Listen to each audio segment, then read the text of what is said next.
Okay, it's all you, Thomas. Yeah, I met a young lady that wrote to me about helping me to prove my innocence. Her name is Cami Sai. She's in Cardwell, Montana. She seems to be a really decent person, and she's on the fence on whether to help me or not. I'd really like her to get her private investigator's license for Alabama so she can prove my innocence. It's really hard to find someone that has a drive to do it and not want any type of compensation. And that's the type of person you want helping you, because they're not in it for the money. They're in it for the satisfaction of proving somebody is wrong. And especially if they're on death row, that is tremendous. And I think this would be a really big legacy for her to leave her children and her grandchildren saying, hey, what's your grandmother do? Oh, she just got somebody off death row that was innocent. What's your grandmother do? And they say, well, she cooked bread. So this would be an excellent way for her to be able to get some self-worth, because I realize that she's really upset about what she's accomplished in life. And I think this would help her tremendously emotionally. And I hope and beg that she does this. I even went to the point to get her a free office, so when she's in town, prove my innocence, she has a place to work from, and with internet and telephone service. So my friend Gary's going to help her with that. And I believe I even got Gary talked into paying for the background check in the testing fee for her to get a private investigation. She'd have to cover her expenses. And that would, once she gets her private investigator license, that would also make it so she gets paid for doing something she loves to do. And that would be, if I had a job where like I did working on a boat, I love working on a boat, and it was more like a vacation every time I went to work. So I'm hoping she can get the same experience out of it. And if anyone could leave comments about this, I would greatly appreciate it, and whether she should go against the grain of things and help someone that needs help. So I just wanted to, do you have any questions for me, Rudy? Yeah, well, I pray this lady does help you, Thomas, and I know that it sounds like she means a lot to you. How long have you been in prison, Thomas? 15 years. Have you maintained your innocence the entire time? Yes, 100%. Yep. 100% all the time.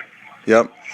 And I think you told me in a conversation earlier they're putting a couple of people to death. And have you kept count, or how many people have they executed since you've been in prison?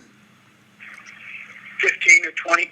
Wow. I lost count, because when you're here and you're making friends with somebody and you get real close to them, about that time is when their appeals run out and the state kills them. So it's really hard to become friends here, because it's just going to break your heart. Yeah. So, well, I really hope that this lady will help me. I know she's involved with someone else, and I know there's. I was looking at her romantically, and I realized that that's not a possible avenue with us at this point in our life. So, but she's got a beautiful heart, and she's had a hard life, and I think this would really. I think God would love to see her do something really, really important in her life, and I think this would be one of the things. So. I hope she does help you, Thomas. I hope anyone listening writes you a letter, and I hope people educate themselves about your case, because I believe there's some evidence that suggests that you didn't do it, and that the prosecutor has gotten the wrong man, and that the wrong man's been sitting on death row for 15 years. Yeah, I would like to go over one issue that the state claims that had happened. They're trying to say that the person who killed my wife broke in prior to killing my wife and killed my wife and left. But the evidence is contrary to the House being broken in on that day. The stepdaughter of the owner of the house is, when the police finished their investigation, I locked the door and we went out the back door. And the normal way to lock the door is put the chain lock on. They didn't have the key to the deadbolt, and then they twisted the little bottom lock. And the next day, she was called back to the house to help the investigators get in, and they wanted to do some more investigating. And while she was there, she noticed the chain was hanging for the chain lock, and she says, "That's not the way it's supposed to be." And she looked, and the receiver is missing. So simple math says if it was there last night and then it's not there today, so it's not part of the crime of the murder of Teresa. And then secondly, later on that night, they found a piece of 1x2 molding that was used as a doorstop on the door. And they found it in the front yard, about 6 to 8 feet from the front door. And they said, well, our investigators missed it. And that's not quite true, because if the wood would have been near the day of the crime, and we've got pictures, and we've taken and zoomed in to where the wood was found, and it's not there. So it's not there the day of the crime, but the next day it's there. Simple math says that it happened afterwards. The state claims that the crime happened between 8:45 and 9:12ish, because it's 18 minutes to driving distance. So there is also some other evidence that the sheriff's office missed. When whoever broke into the house, when they broke the molding off, now the screen lock wouldn't lock because the molding is missing. So someone had to repair the front door with a piece of the broken molding. And then even after they repaired it, they realized that the latch wasn't far enough out to work. So they had to put spacers underneath the latch. And I'm going to really, whoever broke into the house, if they did it during the crime scene is about 1,500 feet from the church, and church services are Sunday at 9. So whoever killed my wife would have to be there around 9 o'clock. So it's impossible for you to repair the front door with a church across the street having services. I can't see that. And who in their right mind is going to turn around and say, "Oh, wait a second, the front door is going to swing up. I better fix that before I leave," after they kill my wife? That doesn't sound right. But that's what the state is trying to pull. So there's other issues in my case that I would like some help with someone finding me, so I can hire an investigator if the county is unable to help me. And you could please contact me through Rudy's website there. And if county doesn't help me, I also need someone to help me do a PowerPoint to explain what I just did with some pictures involved with it. So I appreciate all the help I can get, and I'm trying not to offend my attorneys by talking too much about the case, because they've threatened to quit if I go into too much detail with the case, because they're afraid if I offend the wrong people in the judicial circle in Alabama that they will rule against me, even though the evidence says I deserve a new trial. So I've got to ask the question. I know you're in a very sensitive situation. You've maintained your innocence. You're on death row, Thomas. You've been in prison for 15 years, and you do have some lawyers. And like you said, they are not going to be happy with you that you're talking to me, given that I run a prison ministry where I put people's voices on the internet. Are you sure you want to do this? Well,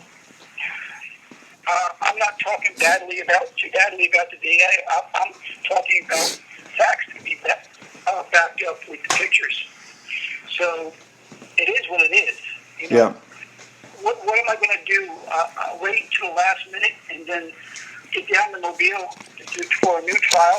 And the same attorney that said they would help pro bono is now appointed. And if he fails to show up like he did once before, then what am I going to do? If I don't have this straightened out before there's a ruling, then I'm stuck defending myself with no support anyway to do this. So Yeah. I'll try to get you the pictures so you get added in later, and then that way the people can look at it and see the photos. Well, we have a Dropbox where people can download information related to your case. Who's the young lady that was a reporter that wrote up an article on you? I forget her name. Laura Donaldson, right? Yeah, she did her thesis for journalism on me, and in that thesis she found out that the roommate of my wife was also at home, and she's changed her alibi like 3 or 4 times.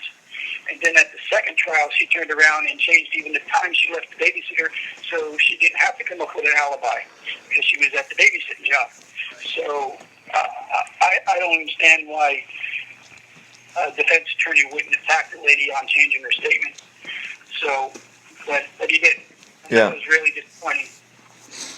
So, Well, I think you know me enough that I'm not going to speak bad about lawyers while you're on the phone, but I just don't have a lot of faith. But I pray that you have a good one, Thomas. I really do. I pray that people listen to this, write you a letter, and I pray that they help you in any way that they can.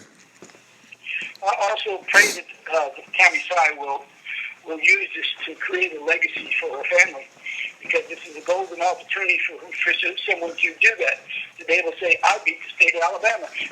I proved that they put an innocent man on death row. And I know Tammy has some insecurities on her employment and what she's doing, because she's a proud Chinese lady. And I think this would be a crowning achievement for her if she were to take the time and get a private investigator's license to do something she loves to do. So, all right. So if you all pray for Tammy also to make a good discernment decision and helping me, I would greatly appreciate it. And like I said, if possible, I'd like to try to get someone to help me do a GoFundMe page so I can hire a private investigator to do this if Tammy is unable to, and to help me with postage supplies and legal books and stuff like that. Other than that, I don't know what else to say. I appreciate your time. All right, Thomas. Well, our prayers are with you, and I know they're putting somebody to death in a couple of days, and they're also going to put somebody to death at the end of this month. So, as you stated, every time you get to know somebody on Alabama death row, they get executed. So I can't imagine that's a very rough place to be. I think in our first phone call, which is not covered on this, you described some of the horrificness of being in prison with raw sewage coming out the plumbing and things like that, but I don't know if you want to cover that in the time that we have. That's up to you. No. Okay. I'm going to pass on that because that'll be bad-mouthing that. Okay. All right. Much. Okay. I don't want to offend anybody. Yeah, I understand. But I do want to bring up the point that the healthcare is so good here that a guy just puked up blood and they had to take him to the clinic. So let's pray for him. His name is James. I'm going to leave his last name out of it. Okay. But he's having some internal injuries from probably drinking or something to that effect, being abusive to his body when he was younger. So let's pray that he can get well. You bet. What the crazy thing is, he has a good chance to get a new trial, but it looks as if he's going to die in prison before he gets the new trial. Yeah. So you got to outlast the state to get what you deserve, and hopefully God doesn't call you home before then. Yeah, I understand. I've heard horrific stories of innocent men finally getting out after decades being in prison, and then they end up dying a few months after they get out. It's just a terrible situation, but we give God all the glory. I know you're a man of faith, a believer, and I know that's what gets you through these tough times, and our prayers are with you, and I pray that anybody listening, write a letter to Thomas. We got his address on our website, and if you have any questions, I know you're very transparent, and you can answer anybody's questions that they might have. Yes, without a doubt. Okay. And I appreciate anybody that's willing to help, because I really need it. And I think this, like I said, would be a crowning achievement for someone to say, hey, I did this. I proved he was innocent. And that's what I'm looking for right now. All right. Okay. Right, and I thank you for y'all's time, and God willing, your help someday. All right. Well, God bless you, Thomas. I hope to meet you one day, and we'll have a nice meal. Yeah. What was the John 14? What number was it? Oh, yeah. Yeah, something about the peace that God gives you does not come from this world. That's a very powerful verse. Can you find that again? I'll try to find it too. Yeah, I'm digging. I think it's easy to find this time. I think I marked it. Oh, good. Yeah, you that's very, very powerful. All right, here it is. It's John 14:27. Peace I leave you with is my peace. I give to you, not as the world gives to you. I give to you. Let not your hearts be troubled, neither let them be afraid. And that's my biggest problem. My heart's afraid. I realize that you have God to lean on, but sometimes when you're in this world, it's really, really hard to put aside these worldly treasures we have. And freedom is one of the treasures that I desire greatly. So it's hard to just put that away and say, God, all right, what do you need me to do? All right, you need me to worship you all the time, but, I just want to, I don't know how to do that. So, Yeah. all right, I All thank right. you for your time. Okay, Thomas. And I'll talk to you. Okay, God bless you, sir. God bless you. Bye-bye. Bye-bye. Hey, all right, Yes. so go ahead and send that to Cammie. All right, I will. All right, Okay. thank you. All right, Bye-bye. bye-bye. Bye-bye.